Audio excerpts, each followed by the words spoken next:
So the other day, a friend of mine reached out and he said, "Hey, can you make me a custom camera strap out of leather?" Now, I've made a fair few things out of leather before, but never a camera strap. But I said, sure, I'll give it a go. We had a bit of back and forth about the design that he was after, and what grabbed my attention was the inspiration that he sent over. It was a very simple leather camera strap. And that got me thinking. This camera strap that he could have bought was 90 Australian dollars, and for what it was very simple. The materials and the skills needed to make these sorts of simple leather goods, it's actually quite minimal. So this video is going to be a full detailed look at how I made this simple leather camera strap. And hopefully by the end you'll see that you too can make one with very minimal outlay into tools and skills. So first of all, my friend sent through the dimensions that he wanted the camera strap to be. It's not going to be an adjustable camera strap. Like I said, it's quite simple, but it's important that we get these measurements correct.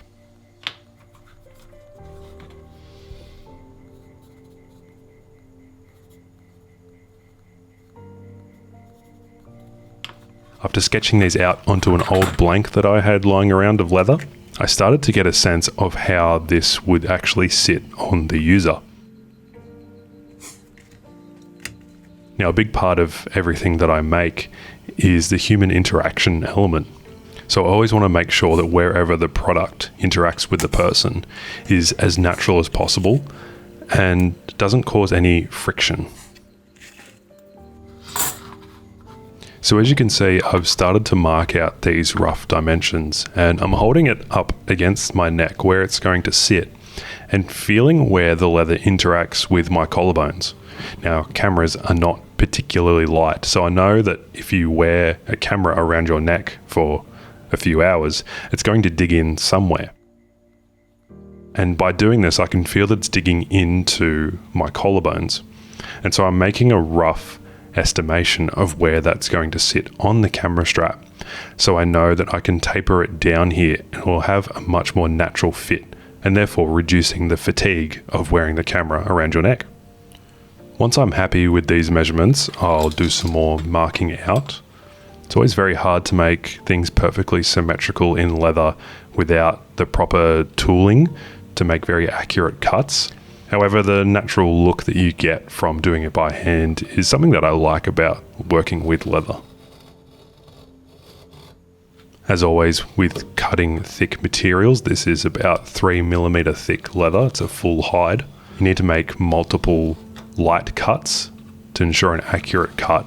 If you're pushing really hard down on the blade, you're likely to move the leather or whatever material that it is away from your guide, in this case the ruler.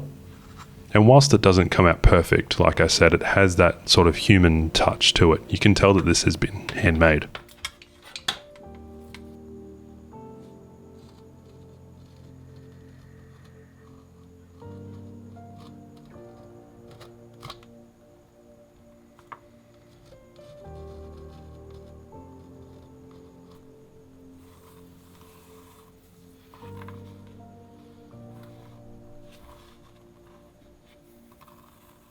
Now, like I said, you need a few specialty tools for working with leather, but you can find them for quite cheap online.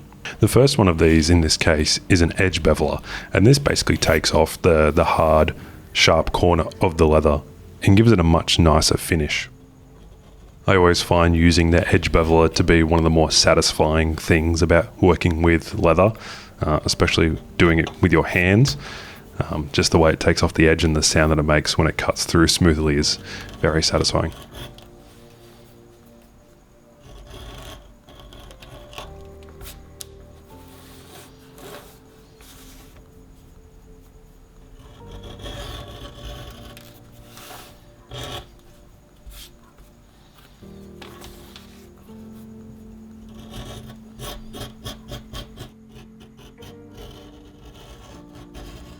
Once I'm happy with the overall dimensions of the camera strap, I'm going to be dyeing it. And my friend has requested that I use the mahogany dye. So the dye that I'll be using for this is Fibings Pro dye in mahogany color. I usually dilute this down using some methylated spirits. And there's a couple of reasons for this. Unless you dip dye, which is where you dunk the whole piece into a big bath of dye all at once, it can be really easy to get a patchy finish where the dye isn't applied evenly. And so by thinning it out, I can use multiple coats to get a more even finish. So I've just got my setup here. I use a baking tin just to make sure that the dye doesn't go anywhere. Like I said, it's an alcohol-based dye, so it can be removed with something like methylated spirits.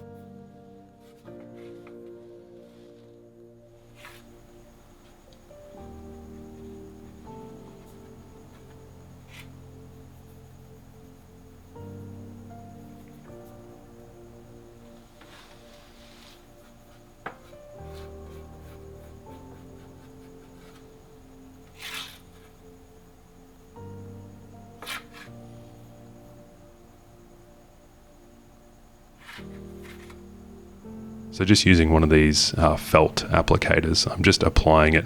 And you can see that it does look quite patchy. But what I'll do is I'll wait till it flashes off. As it's alcohol, it will sort of evaporate. And once it starts to dry a little bit, which won't take too long, only a few minutes, I'll come back again and do another coat. And this will ensure a relatively even finish whilst not being too dark and still having that nice, rich mahogany color. If you're using black dye, for example, you could go as much dye on this as you want. Because it's black, you won't see any variance. This is much harder to do with a lighter color like a traditional tan, just because it's quite a light color and it's very easy to make it look patchy.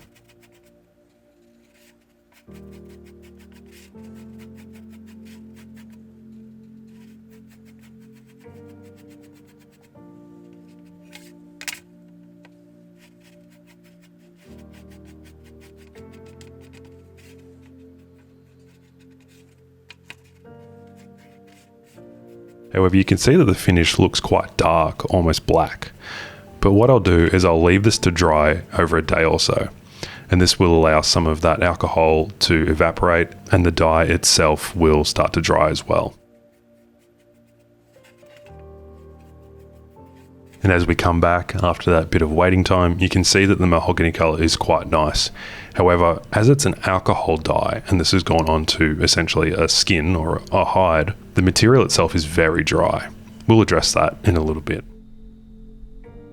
But the next step is to burnish the edges. So you can see that the edges are quite rough. And what we're going to do is use a product called Tokonol as almost like a lubricant and use this burnishing tool to basically smooth the edges down. Now, a combination of friction and the Tokonol is going to turn these edges from really rough and unfinished edges into a nice, almost glassy edge. And this process is called burnishing.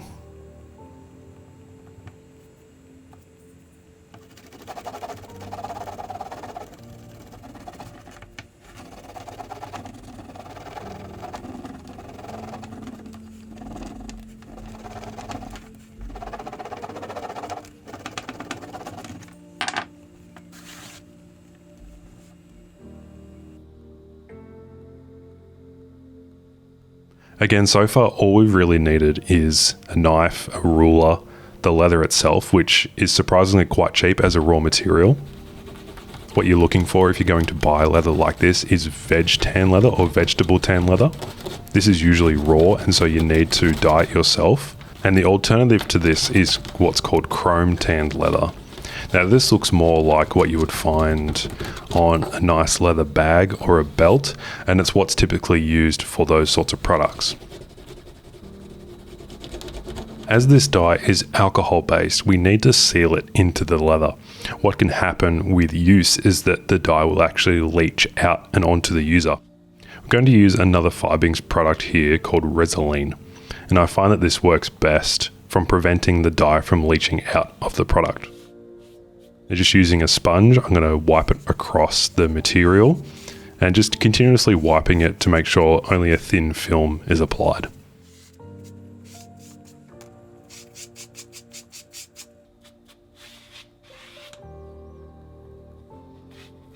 And once that dries, I'm going to be using the last leather specific product here.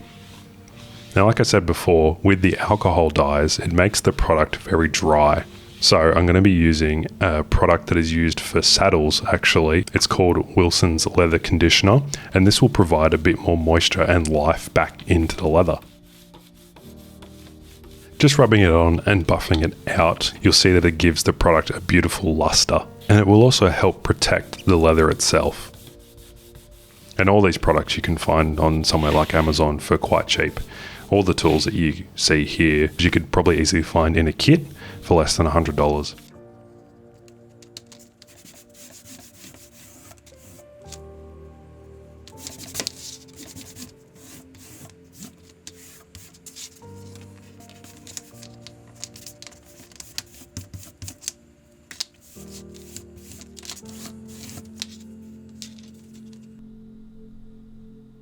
So how we're going to affix the camera strap to the actual camera is we're going to bend over the edges and we're going to secure one to another using a fastener called a Chicago screw.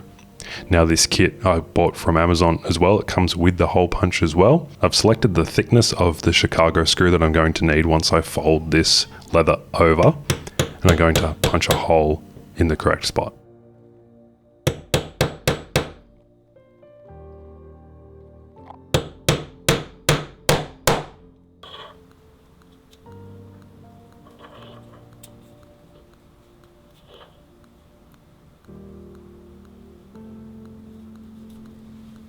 Then it's as easy as taking both halves of the Chicago screw, there's a male and a female side, and basically threading it through the hole that I've just punched, and just using some pressure from my finger on one side and a Phillips head screwdriver on the other just to do up the strap. This is once I've passed through the quick release toggle for the camera strap that my friend has provided, and that's pretty much it. Like I said, you can find products that are similar to this on places like Etsy and other custom camera accessory stores for upwards of $100 Australian. But all of the products that you would see here, even if you got started, would be way less than that, and you get the satisfaction of making it yourself. And as you've seen, hopefully you think this is quite an easy process, because it is. I think leathercraft is a great hobby to get into because of the minimal outlay that you need, and it doesn't take much practice or skill, and you can think of many different applications for this. As soon as you get into it, you can say, oh, I want to make that out of leather, or I think this would make a great application for this. So hopefully you agree that this camera strap looks quite nice for what took all of a couple of days, and hopefully you try out leathercraft. Like I said, it's a great hobby to get into.